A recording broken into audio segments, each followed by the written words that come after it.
the Decorah Community School District. So, Okay. today's the day when I can't say, oh, I don't know, I'm new. Um, I can't do that anymore. So, this this has been it's been obviously a strange year, but just has been a really great year too. Just really appreciate being here and getting to work with great people and just an incredibly supportive community and great students. My background. I've been in public education for 24 years, so starting my 25th year. Started out in my career as an elementary classroom teacher and spent several years, 5 years in the classroom. After 5 years in the classroom, I moved to being an elementary school counselor. Went through Drake University in Des Moines to get my master's in school counseling, and so was a school counselor for 5 years. And then after 5 years of being a counselor, transitioned into administration and was a elementary administrator both in West Des Moines and then Urbandale schools in the Des Moines metro area. Um, and spent, let's see, spent 7 years as a building administrator in West Des Moines and Urbandale, and then in Urbandale moved from being a building administrator to being a central office administrator there as director of human resources, and then spent several years at central office in Urbandale before coming here to Decorah last year, and so.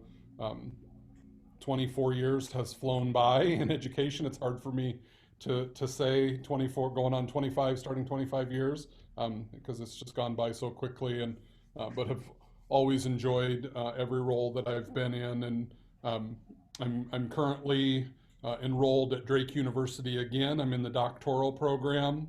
I have finished all my coursework and am just in moving into the dissertation phase. So I've had a couple meetings via Zoom with my dissertation chair, kind of talking about getting those first few chapters written and ready for dissertation proposal. So not much going on in my life right now, but enjoy being in school, enjoy learning, and so Drake has been a good place for me over the years. So that's a little bit about my background, I guess, and sharing a little bit kind of timeline wise. I think things really picked up for us in relation to COVID-19 in late February, early March was really when we started thinking about what we were doing just on a daily basis. Kids were coming to school every day, but people were starting to have this awareness of what was happening in the country, and questions started circling around schools. And really, very quickly, we are a part of Keystone AEA. There are 9 area education associations in Iowa, and we're a part of Keystone. And so the Keystone AEA school districts, we started meeting regularly as a superintendent group just to talk through, trying to make sense of what we were doing as a group and to be on the same page. We felt like, being consistent with our neighboring districts was really important. And so we were meeting via Zoom probably a couple times a week. Uh, and actually, on that Sunday, I think it was Sunday, March 15th, um, we were in a Zoom. The Keystone superintendents and Pat Heiderscheit, who's the executive director of Keystone AA, we were in a Zoom from about 7 until 7:30, um, talking about, because that was really, schools were starting to shut down around the country, and we were just talking through, what were we going to do. We felt like we needed to be consistent. It wasn't going to send the right message if we were kind of a checkerboard of different approaches across Northeast Iowa. And so, about a half hour into that meeting, about 6 of us got texts from different connections down in the Des Moines metro area saying the governor's going to come on TV and shut down school. And so we quick got off the Zoom and turned the TV on And yep, about 15 minutes later, she came on and announced the recommendation for emergency closure of schools. And so, we were in a meeting talking about, what school we were talking about returning that next day on Monday, but what school was going to look like. And then we quickly got back on, and every district in Keystone AEA agreed with sending out the message that we were shutting down, in alignment with the governor's recommendation then that next Monday, and closed schools. And so, it was a really, um, a sudden a sudden shift in focus of what things were going to look like. Um, it was 2 weeks into the closure that then we got information from the state, um, about moving to online learning. The way Iowa code was written at the time, there was no option except for 3 school districts in the state to provide online learning. Uh, uh, let's see, Cam, Clayton Ridge, and Des Moines at the time were the only 3 school districts in Iowa that had approved online schools. And so, we saw messages around the country, around different states where districts and states were going to required online learning. And I think a lot of people in Iowa had confusion and questions about, well, why isn't that happening here? And it was because it was against the law. Um, we couldn't, except for those 3 districts that had approved programs. And so the legislature moved pretty quickly, to adjust Iowa code to allow for us to do an expedited online learning application. And so we went through that process, and we submitted a plan to do voluntary learning opportunities in preschool through 8th grade, and then required learning services at the high school. And with that required learning service at the high school, we were in the minority. So there are 327 districts in Iowa. Probably less than 15%, I think, had any kind of required service. And part of the reason why we did that was for a couple reasons. One, being that we're already a one-to-one district. So our students have had devices for a number of years, and they're comfortable and familiar with how to operate devices. And so there are districts that didn't have that in place. That would have definitely been a roadblock to them doing that kind of quick pivot to online learning. Number two, along with the one-to-one program, we also have a learning management system called Canvas. And so while you have devices, you also need some kind of a virtual school to house everything in. And so we had that in place. So 2 requirements, hardware and software, we had. And so we felt like we were in a position to move quickly to learning for students online. We definitely, we had students and staff that faced challenges with access to internet for a variety of reasons. For students, it may have been financial limitations. So we tried to work with families. We worked with both MediaCom and the Mabletel Cooperative out of Mabel, Minnesota, in certain parts of the district. And they were good partners in trying to connect families and get them either low cost or free internet if possible during that instructional time. That was also the point where we extended our wireless network and installed outdoor antennas at every campus. And that's a permanent installation now. So we have a signal that's basically the same strength signal on our outdoor campuses now as we have inside our buildings. And several days so far this summer, I have set up an outdoor office at a baseball or softball game at 10 o'clock in the morning. And I've been able to get on our wireless network and watch our kids play softball or baseball and do some work while I'm doing that. So I've taken advantage of our outdoor network myself. I think we ended up with a very large majority, I'd say over 99% of our high school students completed the credits and the work that they needed within that window of the last day of school. Um, what we pledged to families and what we're continuing to work through is um, we didn't want to hold people harmless, or we wanted to hold people harmless in this state, and so students could take they could take a course for either pass or no credit. So eventually, in the long run, it won't hurt their high school GPA. And so, in a couple cases, we're working to finish up things through some credit recovery, but feel good about what we were able to provide to our high school students to hopefully put them in the very best position if they were seniors, that they're heading off to college or to the military or to a career, whatever they're going to do, that they missed out on as little as possible. And then for our students that are moving up to the next grade level, that they have the things in place.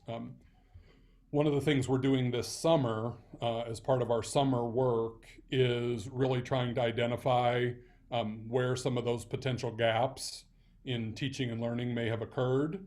And so our teachers, they're working through some summer work where they're reflecting on, because it was really the last quarter of the year that was a unique process.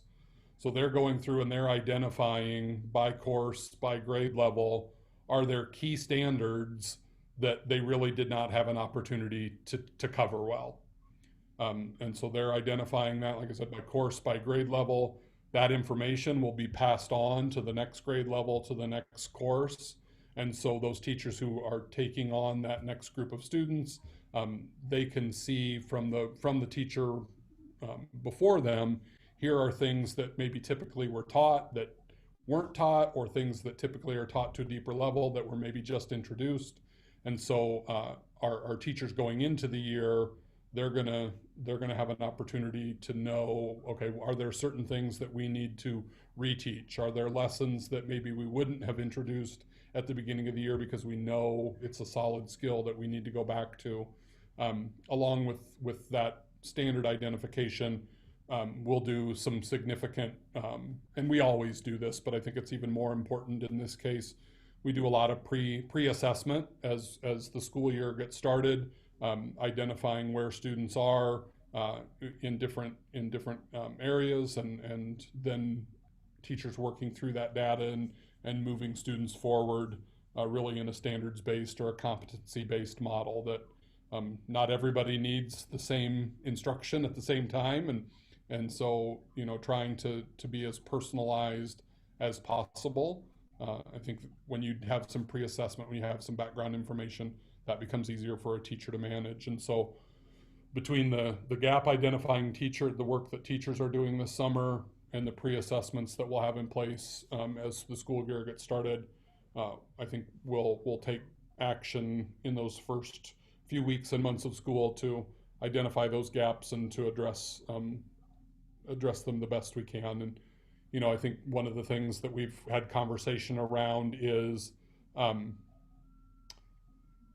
I'm sure you think about this in your own life or your own work, I think sometimes cause and effect are not linked closely in time. I think we will be feeling the effects of the COVID-19 closure for years. It something a student missed this past semester, it might not reveal itself until 2 or 3 years down the road. And so I think we just have to always be mindful that this was a huge event in our lives, and I think it will be something that plays out over a number of years, and how we really recover from it, probably in multiple ways. Um, I think probably the thing that I was least aware of that was a challenge was being new to the area, was just how spotty quality internet access really was for people.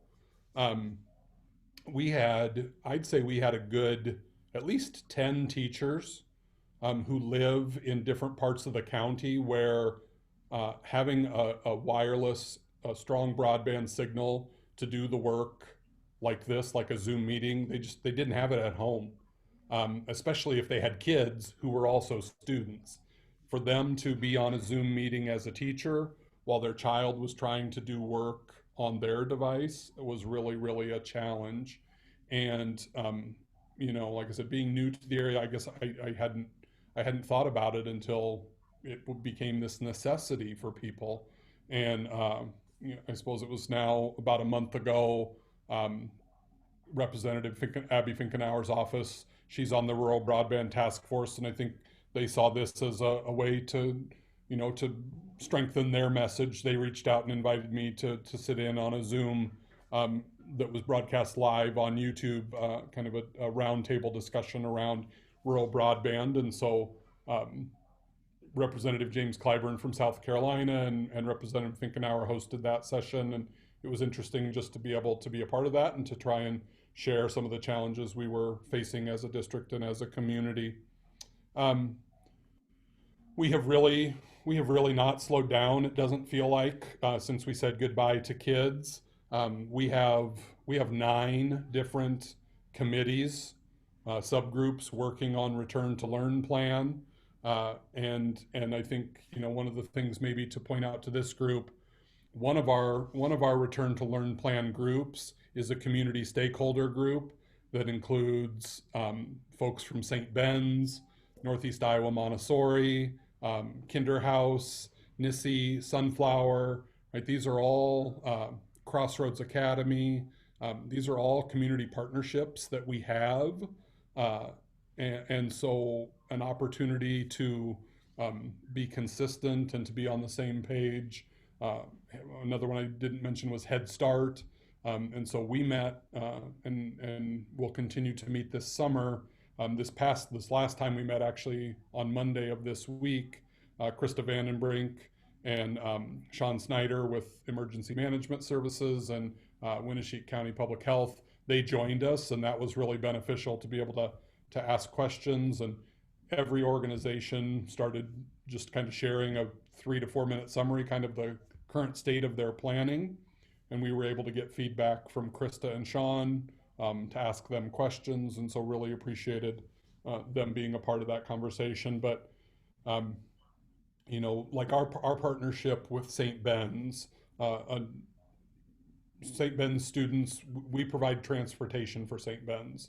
And so nutrition services, the daily lunch at St. Ben's, we produce that lunch and deliver it to that building. And so, Steve Haleska, principal there, he and I have had a number of conversations around different circumstances where, potentially, I think we envision there could be a scenario where, we're plugging along with the school year and maybe something happens that potentially could shut us down for a couple weeks because we've had exposure to some students or to some staff or something that necessarily wouldn't impact St. Ben's. They could continue to meet on site, and so obviously we would need to continue to that transportation. We'd need to continue to provide the daily lunches, and so just that integration and partnership with St. Ben's is really critical. And same thing with Sunflower. We run a bus back and forth to Sunflower, and we know folks depend on that school transportation, and so that's a big piece of our planning as well. With our return to learn plan, I think what we have tried to do up to this point is to put ourselves in a position to be as agile as we can possibly be, to plan for multiple contingencies that we can pivot towards as August 24th gets closer and closer. And so, when people say, what do you think the year's going to look like right now? That's really hard for me to say. I hope it looks like that we're able to have as many students in our buildings as much as possible. So just in the last few days, the American Academy of Pediatrics put out some quality information and guidance where they're very strongly advocating for schools to reopen to students. And if you read through their guidance, they really, they are clearly thinking of weighing multiple risks. we know, um, we know in our state that while we had that 3 months of closure, um, the the data collected by the Department of Human Resources, for example, in relation to uh, mandatory reporter reports made to DHS, plummeted. Um, and to think that kids weren't exposed to incidents of abuse when they were home in the pandemic, right, would be putting our head in the sand. And so, right, there's great risk to kids if school isn't open. And we know that and we recognize that. And so, but we also know there's risk involved with reopening schools. And so I think it's weighing out these risks and thinking about how do we mitigate the best that we can. And so I have put a lot of value into what came out here in the last few days from uh, the Pediatric Association, because I think it makes clear kind of um, those competing risks that you have to weigh and take into account. And then they also provide differentiated mitigation strategies, differentiated out by grade level. So here's things that are high level strategies in pre-K through second or pre-K through kindergarten, but those look different than at the high school level, for example. And so, we know, uh, just like in normal times, right? What a typical school day looks like for a high school student is very different than what a typical school day looks like if you're 4 and in preschool. And so to say we're just going to have a blanket, here's the way we're going to do this, we know that's not an effective strategy. And so we're thinking about at West Side, what are those key strategies? West Side, uh, at West Side at John Klein, probably one of our key strategies is keeping cohorts of kids together as much as possible and in one location. So instead of that cohort of kids leaving a room, going to the music room for their special of music, we can bring that music teacher to that classroom. That reduces traffic in the hallways, it reduces their exposure to other kids in the building. And so, if you think of and if you think of social distancing kind of in groups, right? If you keep a group of kids together and you social distance them from other groups in the building, um, that's a pretty effective and realistic scenario at the elementary level. That's harder to do at the high school level because not all kids, right, at first hour, we may all be in Algebra 2, but it's very unlikely that all of us in Algebra 2 are going to the exact same class next hour.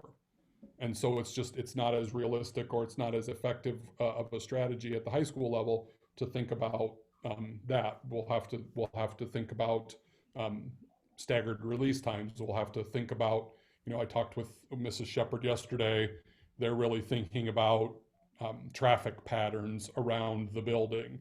What steps are up steps and what steps are down steps, and how do we start to teach and make sure that students are using those traffic patterns effectively. We're also thinking about, do we need to change the way we operate with lockers? And typically, in the past, grade level groups have been kept together with lockers. And so I think just thinking through what makes the most sense in relation to that. And then also, students have been pretty much free to go to their locker between each course or each period of the day. Maybe there needs to be some sort of a structure to what periods certain people are allowed. So if I know, I'm not going to be able to go to my locker until after third hour, so I need to take everything with me for first, second, and third because my next opportunity to be at my locker is going to be after third hour. So different things like that. And so that's really thinking about if we're able to be on site. We've also worked to flush out some hybrid learning options. We surveyed families to get feedback about different preferences with hybrid. And, I know the biggest challenge both with hybrid and with a continuous learning remote model um, is obviously supervision and childcare for kids. And so uh, how we how we would be able to put a hybrid model in place. Um, I think we know the challenge that would pose to families and to people in the community, and so we want to have that model in place if it's necessary as we work with public health or with the state. If it seems like it's something that needs to happen, we have a realistic plan that we can stand up, but it's not going to be it's not our preferred method because we know it's not something that's the most feasible for families. And the same is true with continuous learning. If uh, and I hope that we don't face this, but between now and August 24th, if we would see an increase across the state, or especially in Northeast Iowa or Winneshiek County, of cases of COVID that would cause us to think that it's best to start in a continuous model, we would do a distribution of technology similar to what we did at the end of the year last year. Probably bring students in cohort groups, get their devices reissued to them, and be ready to stand up a continuous learning model. One of the other, I think there on Thursday last week, our Department of Ed released some guidance that was not well received in some corners of the state, and I think people were looking for a little bit more. And I would count myself in that group. I think I've had a couple people ask me, what would you have liked? I think one of the things that I really would like is some guidance that is like in the format of a decision-making matrix. Like if this, then this. I think that still gives districts and local communities flexibility, but it also feels less like just kind of shooting in the dark. And so my hope is that either as we get closer to that day, that can happen, or that we can continue to just cull from other resources and create those things ourselves. I would say I think the Department of Ed has worked incredibly hard to provide quality resources to us. The things that they did with Return to Learn. So in one vein, the Department of Education talks about return to learn, and then in another vein, they talk about reopening schools. So really, those are two different things. And return to learn planning is building these multiple plans for multiple scenarios. Reopening is getting kids back into the building. And so the return to learn things, I would say, have really been high quality, and they have really they've done a good job of supporting schools. So I hope that as we get closer to that day, some of the reopening guidance is similar to that. But again, what Des Moines schools needs with 33,000 students, and in a county where I think they're approaching 6,000 cases of COVID, they need something different. Than we do here in Decorah. So I don't want the state to come and say, hey, everybody's going to do this, but having some decision-making protocols would be really helpful. Krista, I think I kind of went through bullets, but if there's other things, or I'd open to questions too. Yeah, I think we can all appreciate the challenge of planning and sometime wondering what tomorrow brings, let alone the next week or in 2 months. And so, yeah, it's a very difficult process. We did get some specific questions through the registration also that I just shared with you yesterday, but for the sake of others, I'll just read them so they have context, if that's all right. So a question about starting school on August 24th. Is there or could there be an option for children to distance learn for the first 2 weeks of the doors being open if parents aren't comfortable sending them at that time? Within 2 weeks, feeling that from what they've been told, symptoms would start to show in those who are already attending daily, so that if they have compromised immune systems or parents who are able to teach at home for the first 2 weeks, would they have the option to Zoom in during class hours? Just different thoughts on, and I'm sure you've considered all of this. Yeah, I think we have a survey that's been open for about a week and a half to parents, and one of the questions we ask on there is does your child have any underlying health conditions that put them at risk, or does somebody in your home have health conditions that would put them at risk? And then encourage people to contact building nurses if they answer yes to those statements. And so, especially in cases like that where we know we have we serve medically fragile students, and so we know that there are people that potentially are at greater risk, and we would want to know about that and be able to adapt plans. I guess if there's a family with just what I would call just general concerns, I would want to talk with them about that. I think it goes back to me to kind of that weighing the risks, right? I think if we're able to open, and we think we can put things in place to do that safely, gosh, I would really hate for somebody to miss out on the first 2 or 3 weeks of school. I think there's just so many things with, building friendships with new classmates, with building that relationship with the teacher, with feeling like you're a part of that community in the classroom, that takes place and would really be hard to replicate if you're the one person in the room listening in over Zoom.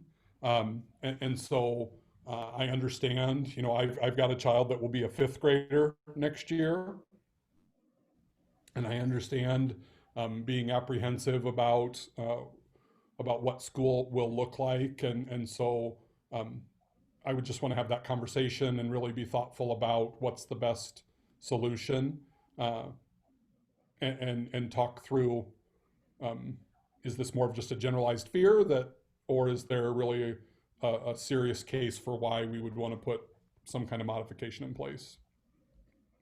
Sounds great. I would just remind everyone else, if there's any questions or things you want to put in the chat, I'm happy to pass those along to Mark as well. So, but the next question or comment we received in the registration is, will the Decorah Community School District implement additional safety measures to protect students and faculty staff, including requiring face masks, symptom fever checks, social distancing, and other safety measures recommended by CDC and other infectious disease experts? If so, what safety measures will be required, implemented, and what will only be recommended? And I think you've talked about some concepts in terms of the cohorts and so forth, but are there other specific things? I guess I would not say at this point, right now today, there's none of those measures are we saying that we are requiring. That could change. I think our next school board meeting is July 13th. And one of our school board members is Krista Vandenbrink, who's obviously with Winneshiek County Public Health. So I feel like we have a great opportunity to have a great connection with what the best advice and best thinking that in our area right now. And so here's an observation that I guess what happened last Thursday with what came out from the Department of Education, I think what they saw that day didn't meet their expectations. And so it's very emotional right now. And if you're a person who follows education issues in the news or on Twitter, you can see a great deal of emotional tweeting right now. And so that's, I think, right now, on Friday last week, Des Moines Public Schools came out and said they're going to require masks on everybody. On Monday of this week, Ankeny schools came out and said the exact same thing. If you combine the number of students in Ankeny and Des Moines, those two districts represent almost 1 out of every 10 school-age children in our state. It's almost 50,000 kids. And so, uh, I don't know. I don't know if they'll walk that back. In my mind, I look at that guidance from the American Academy. They differentiate the safety aspect of a mask as students get older. I don't know if you've ever spent time in a 3 or 4-year-old preschool room, but I can't imagine being the adult mask wrangler in a room of 15 3 and 4-year-olds, and trying to ensure that they're wearing them properly and that they're actually doing what they're supposed to do in a 7-hour day with 3 and 4-year-olds. At the middle school or high school level, the American Academy of Pediatrics, they change their position on face masks as students get older. It moves from a lower priority strategy to a higher priority strategy because they believe that middle school age, high school age students, they have the developmental capacity to know how to use a mask, why they're wearing it. I have a 3.5-year-old niece, and my sister sent me a picture of her getting a haircut a couple weeks ago in her mask, right? And she wore the mask during the whole haircut, but she was ready to get it off when the haircut was over. And so to say we're going to require masks on every single human on one of our sites, I'm not comfortable saying that today. I think it's something that our board will have a conversation around and will consider. But I think if it's the right strategy in the right building, I think that is something that we have to consider. We will be taking steps to just really think about, in particular, transportation, how we get kids to and from school, and looking at strategies to minimize exposure across students that need to ride the bus. I think we'll continue to work with families and identify who absolutely has to have that bus transportation. I think right now it would be helpful for us as a district if people have the capacity to transport their own children to minimize the number of kids that we have on buses. I think that would be helpful. But by Iowa law, we're required to provide transportation, and so as we get through registration and identify who is requiring bus transportation, we'll build out our routes and develop. We know, like on a 77 capacity bus, at a minimum, we would want to social distance our driver. So we'd keep the first 2 seats behind our driver. We wouldn't let people sit there. If you're familiar with folks in Decorah Community School District who drive the bus, they're an older group of people. They're committed and they're great. They work really hard, but they would fit in a group that we would say is at higher risk. And that's true across the state. The average age of an Iowa bus driver is 62.3 years old. So this is not a unique to Decorah problem. Our bus drivers across the whole state of Iowa fit into a more at-risk category, and so thinking about keeping that group of employees safe is something that I've talked a lot about with different superintendents. We're thinking about how do we maximize outdoor learning spaces. We're investigating purchasing some tents, like you would use for a wedding reception or a graduation party or something, and just so we could have a couple shaded areas on each campus. And if we have the capacity for teachers to use that space as an outdoor classroom, to use it to spread out during lunch service times. Those are the kinds of things that I think are just those mitigation strategies. You know, the more I read, especially recent, it's that you know, it's has less right now. The spread maybe has a little bit less to do with that surface touching surfaces and more to do with droplets in the air. And so maximizing social distancing, and thinking about that. At this time, you know, we will shut off like our drinking fountains.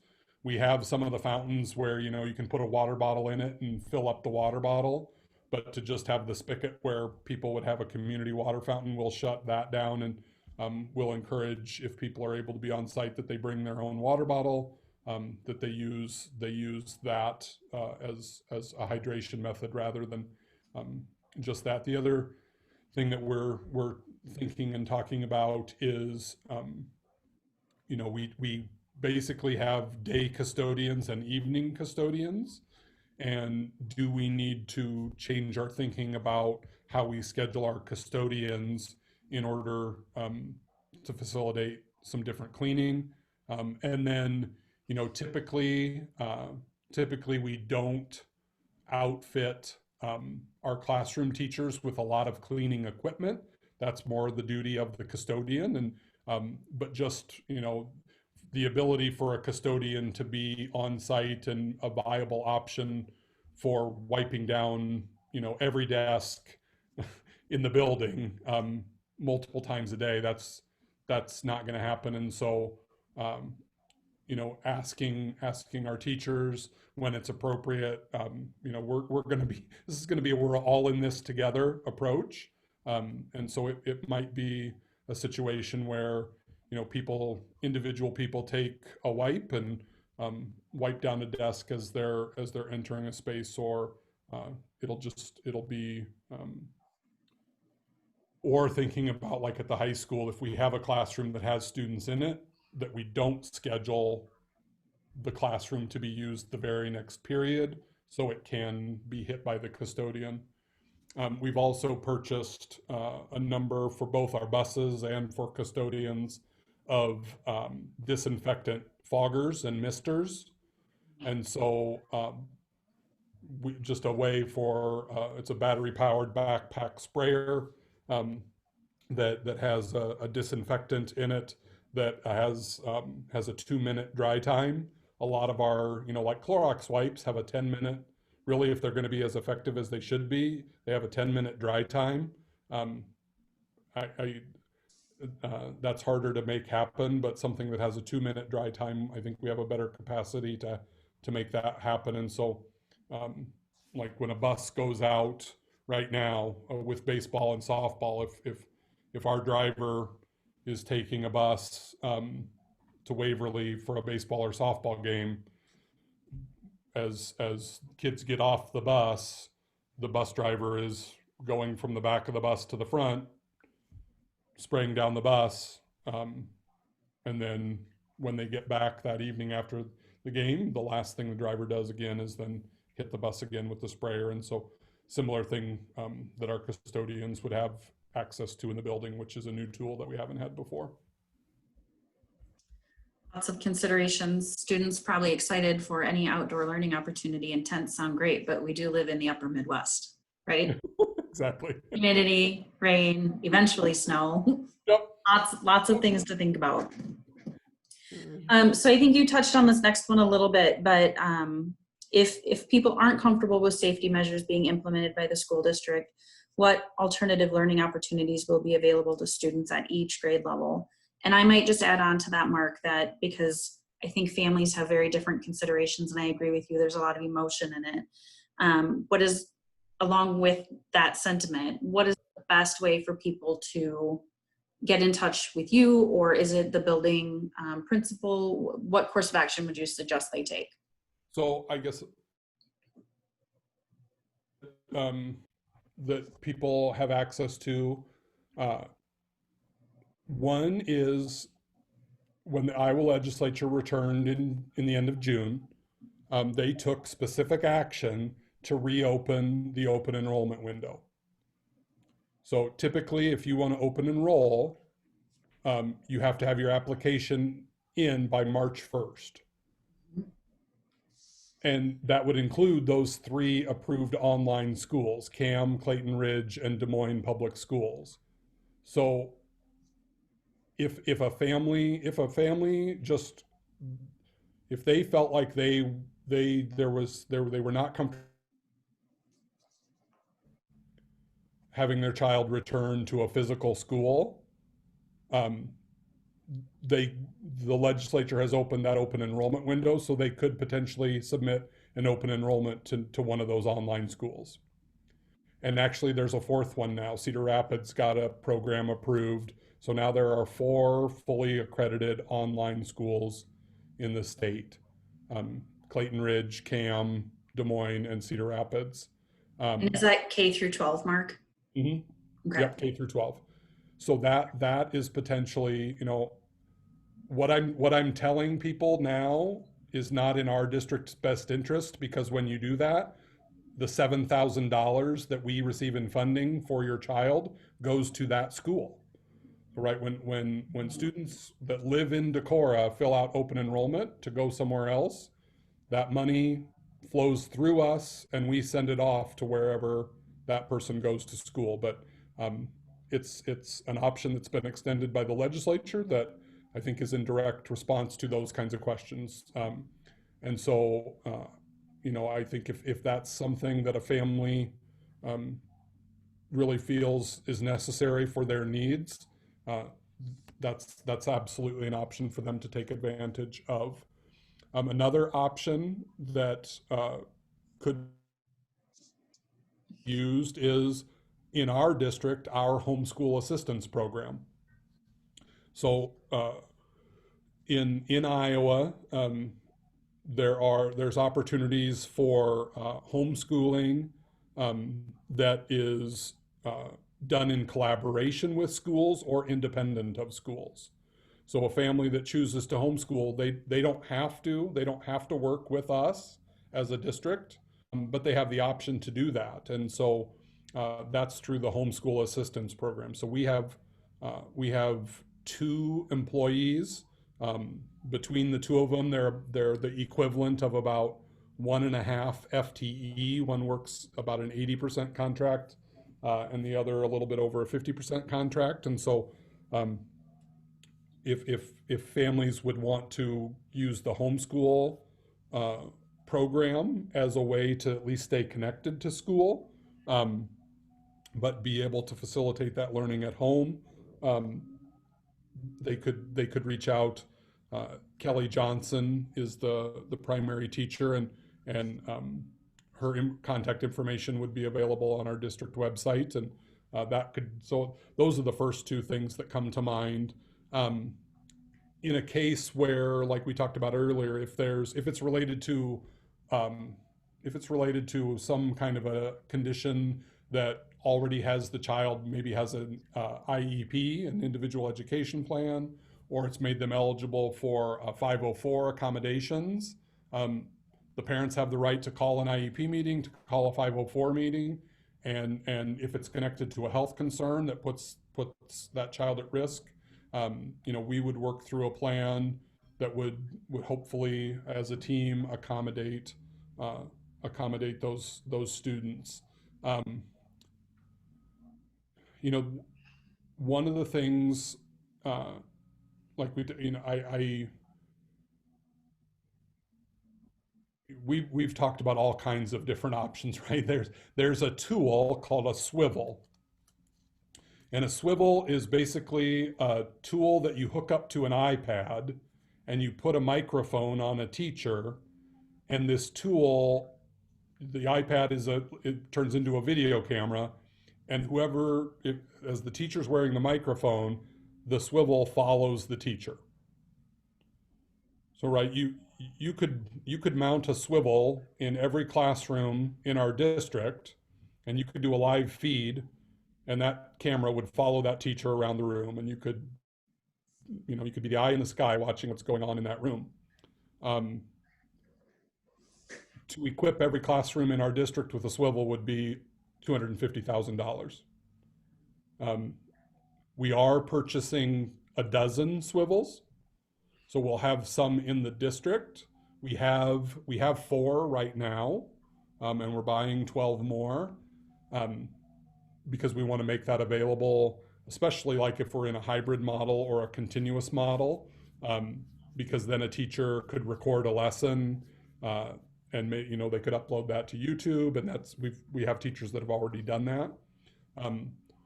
But again, to make every single room in our buildings, like an ICN room like that, it's just, we don't have the funds to make that happen. But we are going to have that tool available for teachers to use on an as-needed basis. Great. Just a couple more things here, and we're edging on 3 o'clock as well. So one more comment in terms of COVID and sort of thinking about how the school year starts again, but leads with a compliment here, Mark. As a parent, I'd like to thank Mr. Lane for the outstanding communication he has shown in his first year as superintendent. I appreciate all the work he and other school personnel are doing during this difficult time. I believe the school is in communication with Winnebago County Public Health, but would like to know if the hospital will provide guidance on ways to safely reopen the school, since they will be directly impacted with potential increase in COVID cases this fall and winter. I guess I personally have not had direct communication with the hospital. My communication has been through Krista, and that's really, that has been really the direction that the Department of Education and the governor have given us. Now, there have been, I guess I would say there have been communications around several different things that have flowed through Krista that have occurred with the hospital. And one in particular was, the state asked, as closures were starting, the state asked school districts about the potential of offering childcare for essential workers. And so, I reached out to Sean Snyder and to Krista and to Lorraine Borowski and just said, if this is something that we could do as a district, please let us know. I think we would have some employees that would volunteer to do that. And I think, at that time, the conversation with Winnebago Medical was they were really working with their employees individually to do some creative scheduling with folks to be able to provide childcare or make sure at least one parent was home. And so we didn't ever stand up a childcare program. I know, let's see, I think Olwine Community School District, they did do that. I think West Delaware, those are 2 districts in our Keystone AEA that just in collaboration with their public health did create childcare programs that hadn't existed before for essential workers. And so, I think we have other areas like with our emergency planning, whether it's we had a couple meetings this spring, around if we ever had any kind of an active shooter on campus. We had 2 tabletop exercise meetings that involved local law enforcement, fire and rescue, and Winnebago Medical. And so anytime that we have asked, they have always been really good collaborative partners and have been willing to do that. And so I like that idea. And I think talking with Krista about, if that's something at our next community stakeholder, to hear from like daycares and St. Ben's as well, that could be a great place to include them in the conversation. Great. A little bit of a change of subject here just to wrap things up, but someone did share a comment that they would love to hear any updates on the potential elementary school and John Klein building project. just how those plans might be still in talks or not in light of other current challenges. Yeah, I guess unfortunately our future facilities conversations have really been on the back burner. Um, we we got together uh, with our task force group that involves some city and city folks and city council folks. Gosh, it was probably right in the middle of February that we got together and spent some time just continuing to talk about the John Klein property and building needs. And then after that meeting, I also had some individual conversations with different city council members, and was feeling good just about the collaborative relationship with Chad Bird and with Lorraine Borowski and with Andy Nimrod. And I guess the update that I might say that I think is maybe different than a year ago at this time is I really appreciate the way we have wrapped in and included in the conversation the work that Stephanie Fromm's doing with childcare. I think a year ago when I first got here, actually it was before that, it was, I think, probably in like April and May, before I came to Decorah, Stephanie and I connected via phone a couple times, and she shared with me kind of the background of the childcare issues in Decorah, and in my in my life at different times, my wife has done in-home daycare when our kids were that age. My wife did in-home daycare, and so I was her bookkeeper, and so I know the financials of running an in-home daycare program, and so after we moved here, Stephanie and I started. I'd say we probably met at least once a month, and so I think probably in a place we are now that we weren't when I first got here is I think we're operating in different, not in silos, right? There isn't the child care silo and the school district silo because we have common needs and we have common interests. And then I would also say that I really, I appreciate the city council, the folks in the city, but then also folks at Luther, just for I think breaking down some of those walls and those silos in the first year that Dr. Ward has been here and the first year I have been here.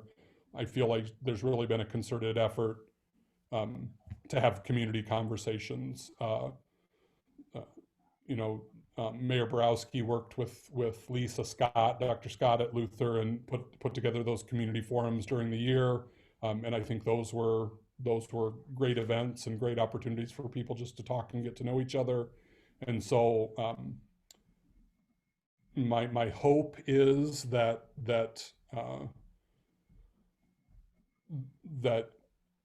things can eventually return to a somewhat sense of normal, and we can get back to doing that work that we need to do.